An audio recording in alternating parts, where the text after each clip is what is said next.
तो दोस्तों आज हम एक्सप्लेन करेंगे कॉप यूनिवर्स की और एक बेहतरीन मूवी को, सिंघम अगेन। ये मूवी कॉप यूनिवर्स का एक समअप है। आपको पूरे कॉप यूनिवर्स के हर एक मूवी को देखना पड़ेगा। पहली मूवी आ जाती है सिंघम, सेकंड आ जाती है सिंघम रिटर्न्स, फिर सिम्बा, सूर्यवंशी। अब इस सबको मिला के आप मान के चलिए हर एक कैरेक्टर को इधर इंट्रोड्यूस कराया गया है। पर मैं आप लोगों को ये भी नहीं बोलूंगा अगर आप कॉप यूनिवर्स की कोई भी मूवी मिस करते हो तो आप इस मूवी का मजा नहीं ले पाओगे। तो ज्यादा देरी नहीं करेंगे, चलिए सिंघम अगेन का एक्सप्लेनेशन शुरू करते हैं। मूवी के शुरुआत में हमको पता चलता है कि सिंघम की पोस्टिंग श्रीनगर में हो चुकी है। महाराष्ट्र से श्रीनगर तक एसएसबी एसओजी पोस्ट पे सिंघम को रखा गया है। फिर हमको सिंघम को दिखाया जाता है जो कि अपने टीम के साथ होता है और आज वो श्रीनगर में है। हमको बैकग्राउंड पे ये भी पता चलता है कि जो एसओजी के जो कमांडर्स लोग हैं जो सिंघम के साथ काम कर रहे हैं वो लोकल है। लोकल के इंटेल और आतंकवादी लोगों के बारे में इनको अच्छे से पता होता है और इस टीम को हिट कर रहा होता है सिंघम। मतलब अभी पूरी बात चली गई है इंटरनेशनल। शिवगढ़ के एक छोटे से पुलिस स्टेशन का एक एसआई आज इस कार्गो से जो टीम का हेड बन चुका है। फिर हमको अवनी के बारे में पता चलता है जो कि सिंघम की वाइफ होती है। इन दोनों की शादी भी हो चुकी है और अवनी कल्चरल मिनिस्टर में एक डिपार्टमेंट में काम करती है। वो एक कल्चरल प्रोग्राम में अभी काम कर रही होती है जो कि रामलीला थीम के ऊपर बेस है, मतलब रामायण। अभी तो इन दोनों का एक लड़का भी होता है जो कि अच्छा खासा बड़ा हो चुका है और वो लंदन जाने की फिराक में है। फिर हमको एक दिन दिखाया जाता है कि सिंघम अपने श्रीनगर वाले पोस्टिंग के आसपास रेकी कर रहा होता है और उनके टीम के पास अभी बुलेट प्रूफ कार के साथ एडवांस वेपन वगैरह भी है। फिर हम देखते हैं अचानक से सिंघम और उनके टीम के ऊपर हमला होता है और वो लोग और कोई नहीं उमर हफीज के लोग हैं।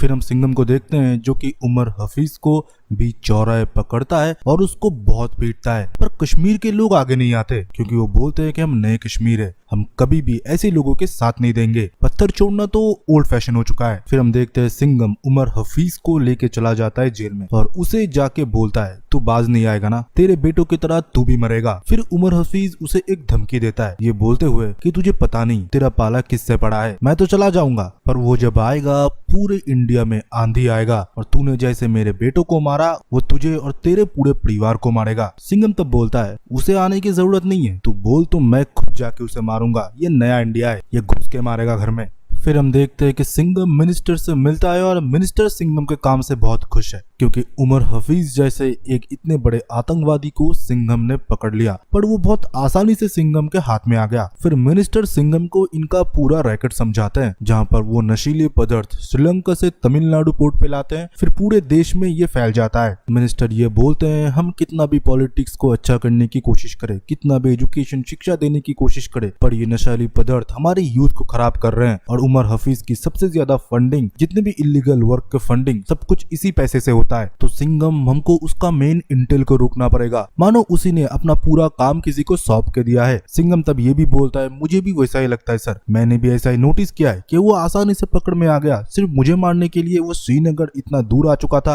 और वो बोल रहा था कि कोई तो वेट कर रहा है हमारा। फिर हम देखते हैं कि 2 साल हो चुके हैं शिवा ग्रुप को, जो कि फॉर्म करा गया है एक रॉ एजेंसीज की तरह। जैसे इंडिया के हर एक एजेंसी है वैसे भी शिवा ग्रुप का लीड करेगा सिंघम और उसके अंडर हर एक स्टेट के वो जवान पुलिस ऑफिसर आएंगे जो कि सिंघम को अपना आइकन मानते हैं और अपने फील्ड में कुछ एक्स्ट्राऑर्डिनरी काम उन्होंने करके दिखाया है। और अभी 2 साल कंप्लीट हो चुके हैं शिवा ग्रुप के। आज के दिन हम देखते हैं कि अवनी रामलीला के थीम के ऊपर, मतलब रामायण के थीम के ऊपर बेस करा गया एक डॉक्यूमेंट्री पेश कर रही है और उधर मिनिस्टर भी आए थे। अवनी उधर अपना पूरा स्पीच देती है और ये बोलती है कि रामायण के पूरे चैप्टर बाय चैप्टर हम आपको वीडियो ब्रीफिंग के थ्रू समझाएंगे एंड हमारे बच्चे लोग और कल्चरल प्रोग्राम के थ्रू आपको बताया जाएगा पूरा रामायण। और दूसरी जगह हम देखते हैं कि सिंघम को इंटेल मिल चुका था कि कैसे तमिलनाडु पोर्ट पे वो सारे नशीली पदार्थ आते हैं, तो सिंघम अपने टीम के साथ हेलीकॉप्टर के थ्रू उस जहाज के ऊपर रेड मारता है और उन लोगों को अरेस्ट करता है। फिर जब उन लोगों के इंटरोगेशन करा जाता है तब डेंजर लंका के बारे में पता लगता है, पर वो लोग बहुत घबरा रहे थे डेंजर लंका के बारे में बोलने से क्योंकि डेंजर लंका पहले ही इनके पूरे परिवार को खत्म कर दिया होगा जब इन लोगों को अरेस्ट कर लिया गया है।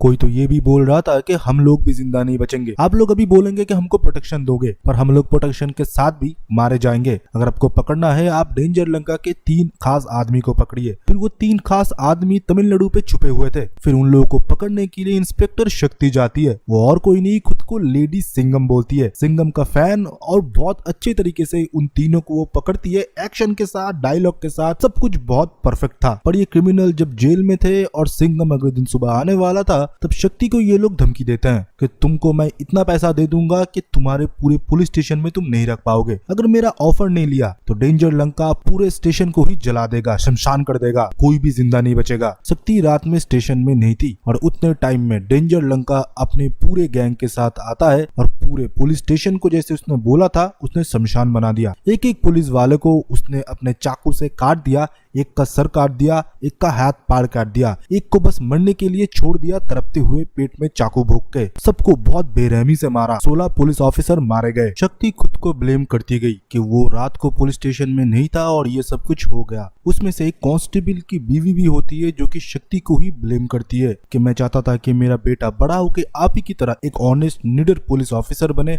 पर अब मैं ये नहीं चाहूंगी क्योंकि आपने ही उसका पिता क्या जान ले लिया। अब क्यों नहीं थे पुलिस स्टेशन में। तभी हम देखते हैं कि सिंघम आता है और शक्ति से बोलता है तुम्हारी कोई गलती नहीं थी, तुम और किसी केस के लिए बाहर थे और ये मेरी ही लापरवाही है। मुझे नहीं लगा था कि डेंजर लंका इतना खतरनाक होगा कि वो पुलिस स्टेशन में आएगा और पुलिस वालों को जान से मार डालेगा, और ये पुलिस स्टेशन को भी उसने शमशान बना दिया है। फिर हम देखते हैं कि अवनी के रामलीला वाले प्रोग्राम में कुछ दिक्कत आता है। कुछ रामेश्वरम के फुटेज मिसिंग हो चुके हैं, जो फुटेज लेने के लिए फिर से रामेश्वरम जाना पड़ेगा, पर टीम इधर काम में इतना बिजी है कि कौन जाएगा वो डिसाइड नहीं कर पा रहे थे कोई। तब अवनी बोलती है ठीक है मैं चली जाऊंगी और पूरे फुटेज को फिर से ले आऊंगी और हमारा प्रोग्राम नहीं रुकना चाहिए, लोगों को जानना चाहिए रामायण के बारे में। फिर अवनी रामेश्वरम जाने के लिए सिंघम से पूछती है। सिंघम तब बोलता है रामेश्वरम तुम जा सकते हो पर दया के साथ, क्योंकि डेंजर लंका अभी कुछ न कुछ हरकतें जरूर करेगा। शक्ति के पुलिस स्टेशन में आके इतने पुलिस ऑफिसर को उसने मौत की घाट उतार दी, तुम्हारी जान को भी खतरा है अवनी। हम देखते हैं अवनी रामेश्वरम जाती है और रात को आरती होने के बाद एक कांस्टेबल को चाय के लिए पूछती है। वो कांस्टेबल चाय लेने के लिए जाता है, तब दया भी उसके पास नहीं था। वो हर जगह रेकी कर रहा था कि अवनी को कोई खतरा तो नहीं था, पर रामेश्वर के टेम्पल के सामने ही डेंजर लंका जो है वो आरती कर रहा होता है। वो अवनी से मिलता है और रामलीला के बारे में बधाई देता है और ये भी बोलता है मुझे बाजीराव सिंघम के बारे में भी पता है, वो हमेशा करेक्ट नहीं होते,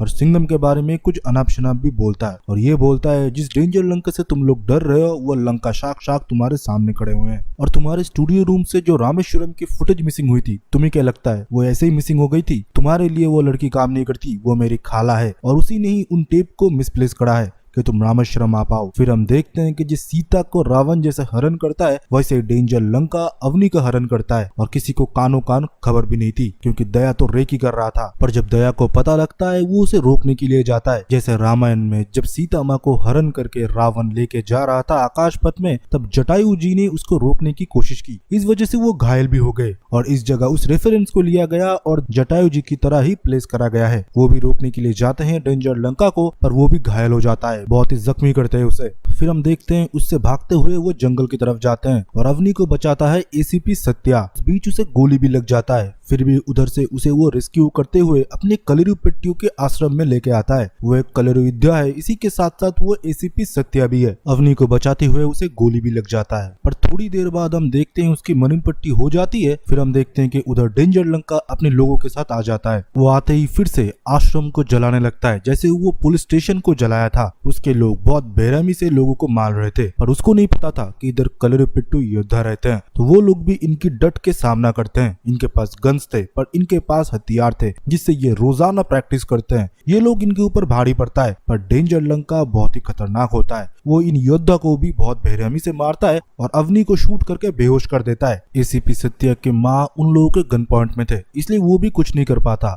और अवनी का हरण कर लिया जाता है। डेंजर लंका मुस्कुराते हुए अवनी को अपने कंधे पे लेके जा रहा होता है, पर एसीपी सत्या कुछ भी नहीं कर पाता। सब कुछ हो जाने के बाद उधर सिंघम आता है और सिंघम से सत्या माफी मांगता है कि मैं अवनी भाभी को बचा नहीं सका। सिंघम बोलता है कि तुम्हारी गलती नहीं है, उसकी मौत उसे दावत दे रही है, उसको मैं उसके घर में घुस के मारूंगा। फिर हम देखते हैं कि डेंजर लंका सीधा सैटेलाइट फोन से सिंघम को कॉल करता है और कॉल करने के बाद वो बोलता है क्यों सिंघम, कैसा महसूस हो रहा है अपनों को दूर जाते हुए देख के? अभी तो तेरे अवनी के साथ मैंने कुछ किया भी नहीं, पर तूने मेरे परिवार को खत्म कर दिया है। मेरी दादू तेरे पास है, उसको जितनी जल्दी हो सके छोड़ दे। उमर हफीज और कोई नहीं, इसी का ही दादू है और इसी के फैमिली मेंबर्स एक के बाद एक स्लीपर सेल बन के आए और पूरे देश को हिलाने की कोशिश की, देश में जंग ताज अटैक वगैरह करने की कोशिश की, पर पूरे हमारे इंडियन पुलिस फोर्स ने इनको मार गिराया। तो अब इसका पोता आया है सिंघम को झुकाने के लिए और पूरे टीम को खत्म करने के लिए। सिंघम फिर उसे बोलता है मेरे देश को बिना किसी कारण के तुम लोग चोट पहुंचाओगे, हमारे बच्चों को तुम मारने की कोशिश करोगे, हमारे यूथ को खोखला करने की कोशिश करोगे, तब मैं नहीं, मेरे जैसे लाखों हजारों सिंघम तुम्हारे सामने खड़े रहेंगे, तुम जैसे हजारों ऐसे फैमिली को मिटाने के लिए। अगर मेरे अवनी को कुछ भी हुआ, तेरे दादा की लाश को मैं लाल किला पे लटका दूंगा। डेंजर लंका तो मुस्कुराता है और ये बोलता है तू कुछ भी नहीं कर सकता। अगर अवनी को जिंदा देखना है तो अपने एक ऑफिसर भाले राव को मेरे पास भेज, उसे श्रीलंका भेज, क्योंकि तुझे तो पता चल चुका होगा कि मैं श्रीलंका आ चुका हूँ। सिंघम फिर सीधा उमर हफीज के पास जाता है और उसे बहुत पीटता है। पीटने के बाद बोलता है मेरे देश से तुम्हारी क्या दुश्मनी है, मैं तो मेरा ड्यूटी कर रहा हूँ, फैमिली के ऊपर क्यों अटैक करवाते हो। उमर हफीज भी मुस्कुराता है और ये बोलता है मेरे बेटे भी शहीद हो गए क्योंकि वो भी अपना मकसद पूरा कर रहे थे, तुम लोगों ने मकसद पूरा करने में अड़चन डाली। सिंघम तब बोलता है जिसे तू मकसद बोल रहा है ना, इससे कोई भी भगवान का कोई भला नहीं होगा,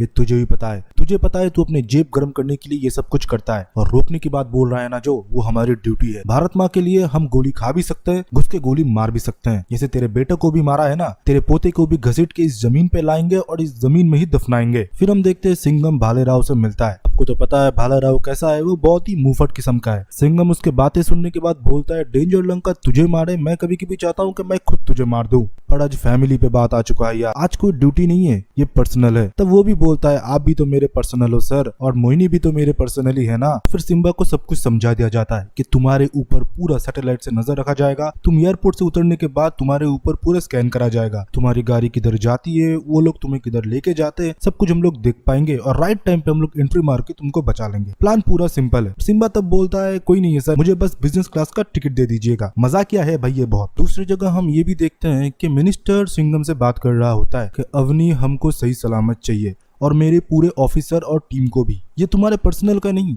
ये पूरा देश का सवाल है, क्योंकि देश को तुमने इतने बड़े बड़े अटैक से बचाए हैं, तो हमारा भी फर्ज बनता है आज तुम्हारे साथ हम खड़े रहे। और उमर हफीज को हम कभी नहीं छोड़ सकते, वो मास्टर माइंड है इन सब का। हमारा पूरा यूथ खत्म हो जाएगा सिंघम, तुमको अवनी को और अपने टीम को सही सलामत ले आना है और मुझे डेंजर लंका मेरे कंट्री के जेल में चाहिए। दूसरी जगह हम श्रीलंका में देखते हैं जहाँ पर डेंजर लंका अवनी को बोल रहा होता है रामायण का रामलीला तुम तो अच्छे से प्रोग्राम ऑर्गेनाइज कर रहे हो, जहाँ पर राम है, लक्ष्मण है, सुग्रीव है, जटायु है, एक रावण को हराने के लिए, फिर भी रावण उन सब पे भारी है। तब अवनी बोलती है रामायण का अंत तो तुम जानते हो ना, आखिर में क्या हुआ था। तब डेंजर लंका बोलता है ये कलयुग है अवनी, इस बार रावण नहीं हारेगा, राम और उसकी सेना हारेगी। अवनी तब बोलता है चाहे ये कलयुग हो, सत्ययुग हो या द्वापर युग, जिस किसी भी भाषा में रामायण लिखा जाता हो ना, आखिर में हारता है रावण ही, क्योंकि वो दुष्ट है, वो असत्य के साथ है। दूसरी जगह हम देखते हैं सिंघम को ऐसा प्लान बनाया जाता है कि पानी के रास्ते से श्रीलंका पहुंचाया जाएगा, और दूसरी जगह भालेराव पहुंच जाता है एयरपोर्ट, जहाँ पर डेंजर लंका के लोग उसे उधर से उठा लेते हैं। सैटेलाइट से कुछ देर तक तो मॉनिटर होता है, फिर अचानक से 3-4 गाड़ी शफल होता है और वो गायब हो जाता है। भालेराव को भी अड्डे में लाया जाता है और डेंजर लंका के सामने फिर से वो कॉमेडी करना शुरू कर देता है और ये बोलता है तेरे दादा को बचा के तू क्या करेगा, अभी उनकी मरने की उम्र तो हो चुकी है, सिंघम बाव को अकेले मारने चले थे,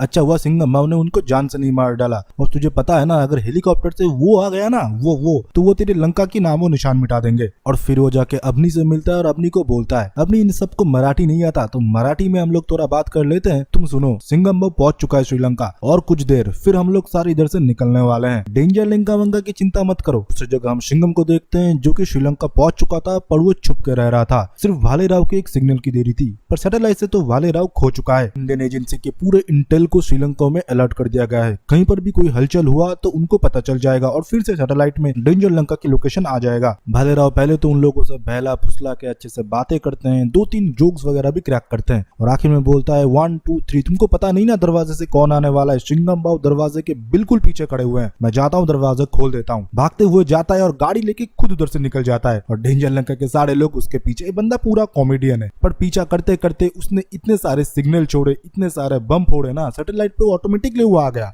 भागते भागते वो तो श्रीलंकन शादी में भी घुस जाता है, फिर उधर से भी निकलते हैं और डेंजर लंका के लोग भालेराव के जान के पीछे। तब उधर एंट्री होती है सिंघम बाव की, भालेराव को बचाता है, पर भालेराव बोलता है मुझे शादी वाले लोग मुझे ना मारे, इसलिए भारत का फ्री भ्रमण का टिकट मैंने ऑफर कर दिया, ये सरकार उठाएगी ना सर। भालेराव और सिंघम जब भाग रहे होते हैं और अड्डे की तरफ जा रहा होता है, अवनी ठीक उनके सामने खड़ा हुआ होता है और उसके सर पे गन हुआ होता है। सिंघम कैसे भी ब्रेक मारता है और गाड़ी पूरा उलट जाता है और उनके ठीक सामने डेंजर लंका खड़ा हुआ होता है। सिंघम को 10-20 लोग पकड़े हुए थे, फिर भी वो शेर की तरह आगे बढ़ रहा था। डेंजर लंका को वो बीच से ही चीर देगा। डेंजर लंका तब बहुत गुस्से में आ जाता है क्योंकि उसके दादू को इन लोगों ने रिलीज नहीं किया था उसको डबल क्रॉस किया था। डेंजर लंका को तब बहुत गुस्सा आता है और गन निकाल लेता है वो अवनी को मारने के लिए। तब भालेराव आगे आता है और बोलता है आपके दादू आपके ठीक पीछे ही आ रहे हैं, सूर्यवंशी सर हमारा राल है, हेलीकॉप्टर से आ रहे हैं ना, थोड़ा टाइम लग रहा है, आप लोग तब तक हमको बंदी बना लीजिए, वी आर अंडर अरेस्ट। वो लोग डेंजर लंका के अड्डे में होते हैं और वो लोग राह देख रहे होते हैं कब वो लोग इधर से निकलेंगे और इंडियन एजेंसीज की टीम उनको बचाने के लिए आएंगे। इतने देर में सिंघम के फोन में कॉल आता है मिनिस्टर का। वो झुक जाते हैं और ये बोलते हैं कि उमर हफीज को हम लोग छोड़ रहे हैं, हमारी टीम और तुम जैसे जावाज ऑफिसर हमारे फर्स्ट प्रायोरिटी हो, पर डेंजर लंका को जिंदा छोड़ना मत। डेंजर लंका तो मुस्कुराता है और ये बोलता है मैं और मेरे दादू उधर से निकलेंगे तुम्हारे पूरे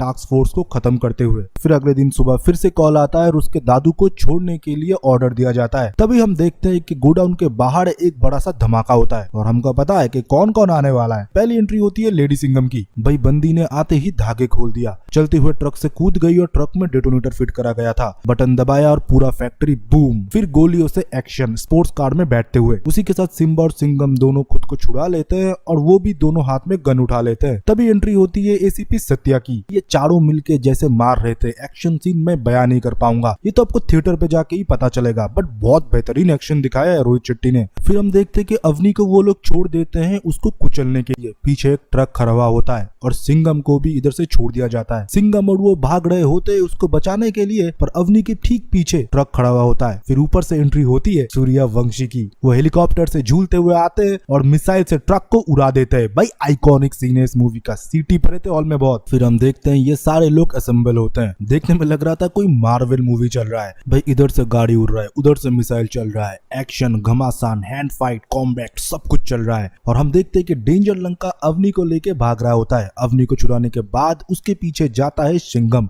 उसे मारने के लिए। फिर डेंजर लंका और सिंघम के बीच हैंड कॉम्बैक्ट होता है। दोनों एक दूसरे को कांटे की टक्कर दे रहे थे, पर सिंघम को तो आपको पता ही है ना, सिंघम 1 का एक डायलॉग था जिसके बाजू में है दम, दो वक्त बाजीराव सिंघम। भाई पूरे मूवी में ऐसा बीजीएम फील हो रहा था ना, अब एक मिनट भी बोर नहीं होगे। और आखिर में हम देखते हैं कि डेंजर लंका को बहुत बुरी तरीके से सिंघम मारता है और फिर उसकी टीम आती है, टास्क फोर्स आती है और उसे अरेस्ट कर लेती है और उसी के दादू के जेल में उसे डाल दिया जाता है। आगे इसको मारेंगे, दफनाएंगे या इससे कुछ उगलवाएंगे ये तो आगे पता चलेगा। फिर हमको पूरे कॉप यूनिवर्स की टीम को दिखाया जाता है। हो सकता है आगे और भी कॉप यूनिवर्स के सिंघम हमारे सामने आए जो कि सिंघम को अपना लीडर मानते हैं। और मूवी में ये भी रूमर्स था कि सलमान खान दिखेंगे चुलबुल पांडे, ये तो नहीं हुआ। आगे हो सकता है कि रोहित शेट्टी सलमान खान को भी कॉप यूनिवर्स में ऐड कर ले। इधर ही खत्म होता है सिंघम अगेन का एक्सप्लेनेशन। आई होप आपको पसंद आया हो। वीडियो को लाइक करे, अपना opinion feel free comment section में बताइए और चैनल को सब्सक्राइब जरूर करे ऐसे बेहतरीन वीडियोस के लिए। रुकिए आप लोग जाइएगा मत, आप लोगों के लिए एक फ्री मूवी वाउचर या कोई भी ओटीटी प्लेटफॉर्म का 1 महीने का सब्सक्रिप्शन टोटली फ्री हम लोग दे रहे हैं। वो आपको मिलेगा एक छोटा सा टास्क करने की वजह से। आप लोगों के लिए हमारा और एक फ्री सर्विस है, तो वो क्या है, एक वीडियो प्ले होगा अभी, उसको थोड़ा देख लीजिए। अगर आप ऑनलाइन शॉपिंग करते हो फ्लिपकार्ट, अमेजॉन, मिंत्रा में, तो आपको पता होगा कि लिमिटेड टाइम के लिए प्रोडक्ट के प्राइस डाउन हो जाते हैं, तो तभी हम हमारे ग्रुप में उस प्रोडक्ट की डील डाल देते हैं, आप लोग खरीद लेते हो। तो पिन कमेंट के पहले लिंक से हमारे ग्रुप में ज्वाइन हो जाइए, जो कि टोटली फ्री है। आप खरीदेंगे फ्लिपकार्ट, अमेजॉन, मिंत्रा से, पर कब प्राइस डाउन जा रहा है वो हम आपको बताएंगे। देख लिया, अच्छे से समझ लिया कि आप लोगों का क्या बेनिफिट होने वाला है, तो ग्रुप में ज्वाइन होइए और इस वीडियो के कमेंट सेक्शन में अपना ओपिनियन दीजिए एक्सप्लेनेशन से रिलेटेड, और उसी के साथ ये भी लिखिए कि आपको हमारा शॉपिंग ग्रुप कैसा लगा। बस इतना ही काम है। नेक्स्ट वीडियो जब हम अपलोड करेंगे, हम रैंडम एक कमेंट पिक करेंगे, उसको हम ईमेल के थ्रू कांटेक्ट करेंगे एंड गिफ्ट वाउचर या ओटीटी सब्सक्रिप्शन पहुंचा देंगे। सो इतना ही था। तो चलिए नेक्स्ट मिलते हैं ऐसे एक बेहतरीन वीडियो के साथ। तब तक के लिए बाय बाय एंड सी या।